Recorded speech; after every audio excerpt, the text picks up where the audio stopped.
Hey everyone, happy Easter 2020 in the midst of coronavirus. And as a result, the Gospel Coalition and several of my friends have participated in the hashtag Jesus Changed My Life. Just an opportunity to share my testimony as a Christian and how Jesus has changed my life. And I can honestly say that my life would not be the same without knowing Jesus and having saved me from my sin. And my testimony really begins that I grew up in a home that took me to church every Sunday, that read the Bible at dinner and prayed before meals, did a lot of the outward practices of the Christian faith that I got to see. And as far back as I can remember, to be honest, I just knew God was real. I read His Word. I loved reading, and so reading the Bible every day was not a chore for me. It's something that I just soaked up, and I think the more that I soaked it up, the more I knew that what I was reading described not just what I saw around me in other people, but described my own heart, my own state, which was broken and not right before God. And I wasn't perfect, as much as I was a person who grew up who really strived to follow the rules and took pride when others saw that I was, a good person on the outside. And I certainly believed in my own almost self-justification for a lot of my young life. And I think it was about when I was 15 that I registered when I was in church that, hey, they use this word grace a lot of the time. And the pastor was talking about grace and thinking about not just God as a being that loves me no matter what and a being that cares about me, but is rather someone who came to earth as a person, Jesus, and who by grace, not because of something that I earned, not because I looked a particular way that I merited favor because I was, particularly smart. In any respect, I might, I could have been average or above average in one category or below average in another category, but it wasn't the sum of all, different elements of my person that mattered. What mattered was who Christ was. And it was His unmerited favor, His grace towards me that mattered. And it's because of who He is that He came and showed His love for me by dying on the cross in place of me for my sin. And as much as I might do lots of good and might have thought of myself as earning some sort of favor because I followed His law and, I respected authority and I did good things for other people at times, again, inside I knew that I wasn't perfect, and people outside knew I wasn't perfect. I mean, I still fought with my brother and was, could be mad at my parents, or, I stole a calculator in grade 6 because it was a really cool touch calculator. And, some things that you say are little or, don't have a big impact on the world, but ultimately all these little broken pieces of myself, they do impact the world, and they impact the world negatively, just as all of us do.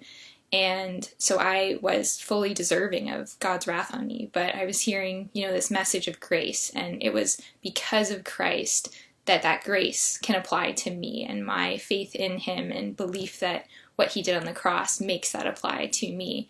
And that changed everything, because it also meant that now Christ wasn't just a person who was a good teacher in history or someone who set some model example, but He was someone who stood on my behalf and is my defense against the accusation of sin and wrongdoing that I've committed, but that He has now paid the price for, and I go free now as a person. And I'm not just free to go out into the world on my own, but I'm now free to be with Him and be with Him forever. And so having that joy and having that person, Jesus, to walk with me is what's changed my life, because now I'm a person who has something to always hope in. I'm never without hope. I'm never without an occasion for thanksgiving or an occasion for joy, because Jesus, today we celebrate on Easter, has risen, which means He's alive forever and He's conquered death.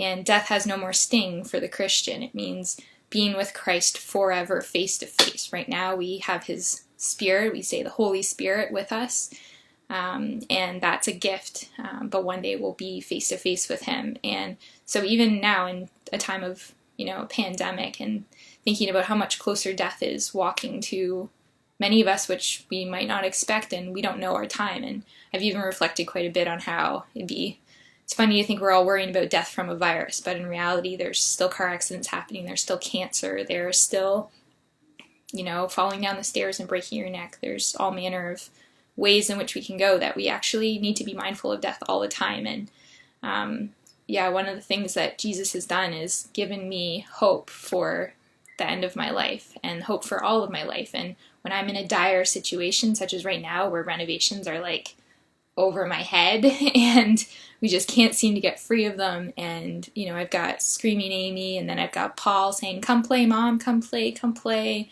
or waffles or dumplings, and, wants these things and is really cute, but, is vying for my attention. It's a real peace to me to have an anchor for my soul, as Hebrews describes it, that goes with me all the time and is always with me. So Jesus, I have to say, has changed my life by being my ultimate hope, my ultimate treasure. And I think maybe one other quick thing on my testimony. This is probably over 5 minutes now, and I think they suggested 2 to 3, but that's okay. If you're still watching, then hopefully it's okay to keep going. But the phrase that I guess was stringed together in the way it is by John Piper, which had a real impact, is that God is most glorified in us when we are most satisfied in Him. And we all know about giving glory. We give glory to athletes when they hit a home run or do some amazing feat, or mountain climbers that go up Everest, or the glory of a mountain. We all know what glory looks like and what the experience of that is in giving it, and the joy that giving glory to something is, and participating in giving of that glory. But to know that God is most glorified by us when we're most satisfied in Him, when He is our ultimate treasure, that changed things for me. Because God is something wonderful to experience, and Jesus is not just any person, but He's the best person because He's perfect. And that's why He was able to stand in on my behalf, and He is worthy of my attention in every way. He never, ever, ever fails. And so it's not just a hope of salvation, but again, a hope of being with Him.